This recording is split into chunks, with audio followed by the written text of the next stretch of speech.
السلام عليكم ورحمة الله وبركاته في حلقة جديدة من شك الدبوس. زي ما متعودين دايما في شك الدبوس بنقدم المعلومة بشكل مبسط ومفهوم زي شكة الدبوس. النهارده موضوعنا عن الفلات فود. بيجي لنا أسئلة كتير عن الفلات فود وازاي أحسنه أو ازاي أعرفه وهكذا.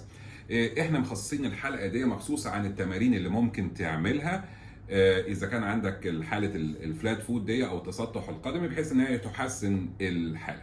ولكن قبل ما ابتدي الموضوع احب طبعا انوه واشكر كل الناس اللي دعمونا على قناه شك الدبوس وعلى الانستجرام وعلى صفحتنا على الفيسبوك بالمتابعه وباللايك وبالشير. كل ده احنا طبعا عاجزين عن الشكر، وطبعا نتمنى طبعا ان دعمكم ده يستمر لينا عشان نقدر نقدم كل جديد.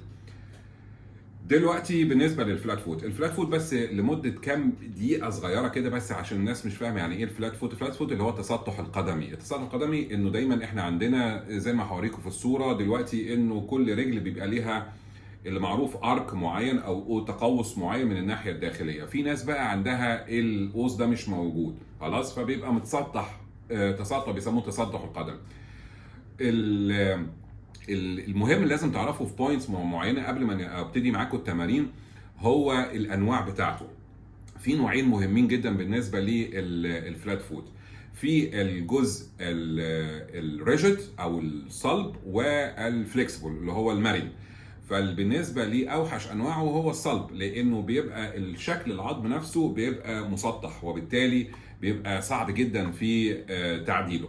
اما بالنسبه للمرن، وده على فكره يعني الشائع جدا، هو الجزء المرن اللي هو بيبقى العظم نفسه في القوس، ولكن الفكره انه الاربطه وسقف الرجل هي اللي نايمه على الارض. ستوب.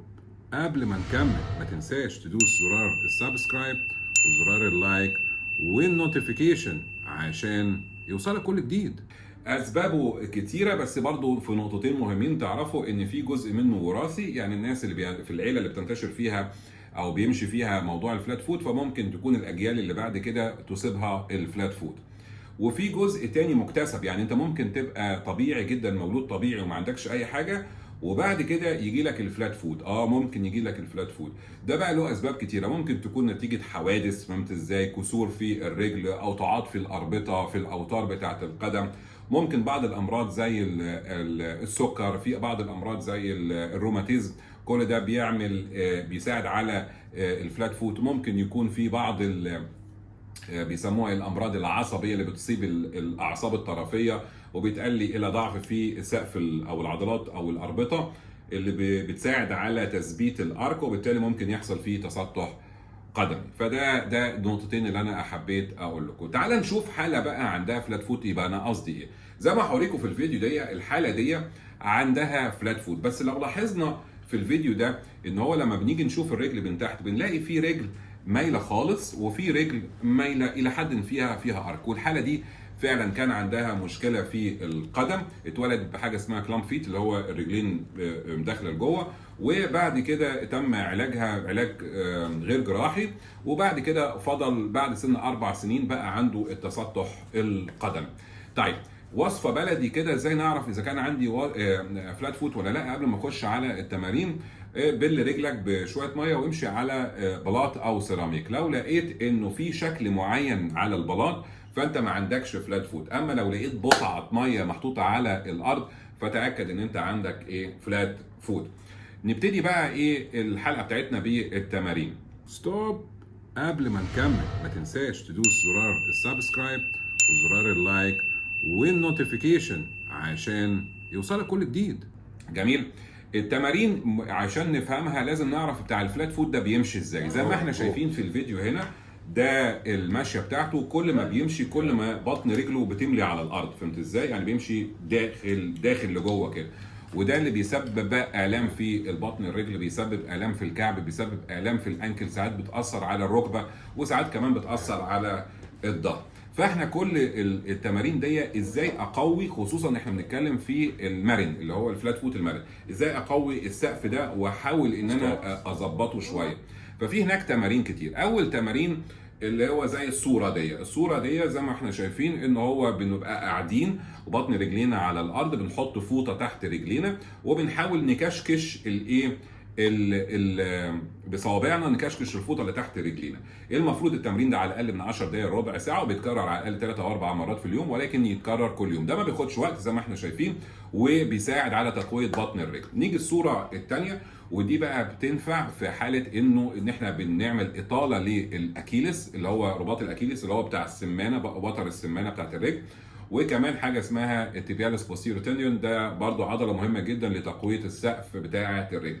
فاحنا بنقف على الحيطه، بنحط ايدينا على الحيطه، والرجل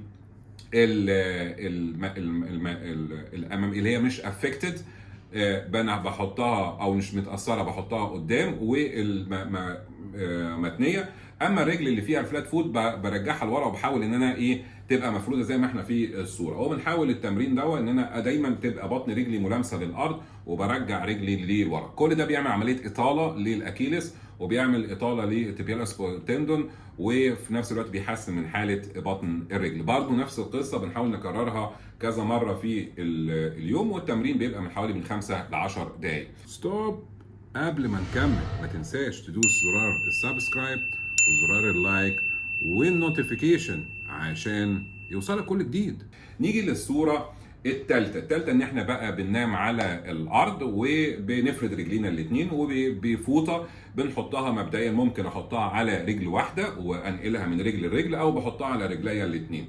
وبعمل دايما بشد الفوطه، يعني بسحب وش رجلي عليا. وفي الحاله اللي زي دي بتعمل برضو عمليه اطاله للاكيلس تندون، بتعمل تقويه او بتعمل مرونه في الاكيلس، وكمان التيبيالس بوستيريور، على اساس ان هو يبقى في حركه افضل، وبالتالي بتساعد على تقويه بطن الرجل. نيجي بعد كده التمرين الثاني، فهمت ازاي؟ اللي هو وده سهل، ممكن حتى في الاطفال ان احنا وانس ان احنا لاحظنا ان هم بيبقى عندهم فلات فوت ممكن نشجعهم عليه، واللي هو المشي على اصابع الرجل، فهمت ازاي؟ اللي هو التوز جيت. كل مره طبعا في الاول زي ما احنا هوريكم في الفيديو دوت، هو مش قادر، يعني الطفل ده او الشخص ده مش قادر ان هو يقف عليه، لانه عنده ضعف جامد في الاربطه بتاعت الرجل.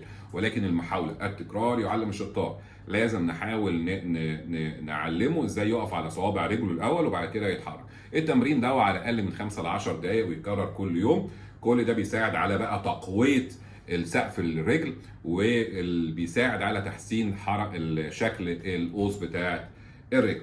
دايما زي ما هنشوف هزودكم في الفيديو اهو، بنحاول ان هو يقف على صوابع رجله. صحيح بياخد خطوتين وبيقع، ولكن التكرار مهم جدا. نيجي بقى التمرين اللي بعد كده. ستوب. قبل ما نكمل ما تنساش تدوس زرار السبسكرايب وزرار اللايك والنوتيفيكيشن عشان يوصلك كل جديد. تمرين القلم. بنقعد على برضو على الكرسي، رجلينا ملامسه للارض، وبيحاول الشخص اللي عنده فلات فوت انه نحط له قلم عند صوابع رجله، وهو يقدر يمسك القلم بصوابع رجله. زي ما انتم شايفين التمرين صعب للناس اللي عندها فلات فوت، التمرين صعب، ولكن ممكن بمساعدتهم زي ما انا عملت كده في الفيديو ان هو يقدر يمسكها. ولكن قد ايه يقدر يمسكها ويعلقها، هي دي الفكره. في الاول بتبقى صعبه الاول عشان في ضعف فبيقع القلم، ولكن دايما التكرار بالتمرين دوت انه بيساعد على تقويه القوس بتاعت الرجل، وبيحسن الشكل بتاعه. نيجي التمرين اللي بعد كده برضو اللي هو تمرين الفوطه، بس مش هنكشكشها، احنا هنحطها على صوابع عند صوابع رجلينا، وبنحاول زي ما احنا شايفين في الفيديو ان احنا ناخد طرف الفوطه دي بصوابعنا، وبنحاول نعمل اللف، نحاول نلف الفوطه دي بصوابع رجلينا. وصلنا جميل، نرجعها تاني مفروض عند صوابع رجلينا، وبعد كده بنعمل لها الرولينج. دي تمارين في الاول صدقني لو انت رجلك صحيحه هتجربها هتحس ان هي سهله جدا، بس صدقني للناس اللي عندها فلات فوت بتبقى صعبه. وعشان كده بيبقى محتاجه الاول سبورت، ان احنا خصوصا في الاطفال ان احنا نشجعهم، والاستمراريه في التمارين دي هو ده اللي ممكن يحسن. خلاص، اما ان هو ان انا اعملها يوم وريح 10 فتاكد ان هو مش هتجيب نتيجه.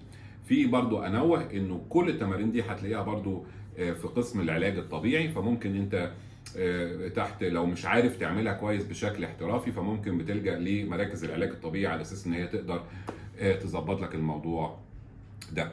نتمنى تكون الحلقه دي من شك الدبوس عجبتكم، ومستني تعليقاتكم، ومستني طبعا التمارين دي تديني الفيدباك، حد عملها ما عملهاش، لقى في صعوبه، لقى في اي مشاكل ظهرت مع التمارين دي، يا ريت تبعتوا لنا على اساس ان احنا بنقدر نتواصل معاكم ونقول لكم اذا كان في اي تعديل ولا لا، او ننصحكم طبعا باللي المفروض يتعمل. نشوفكم في حلقه جديده من حلقات شك الدبوس، والسلام عليكم ورحمه الله وبركاته.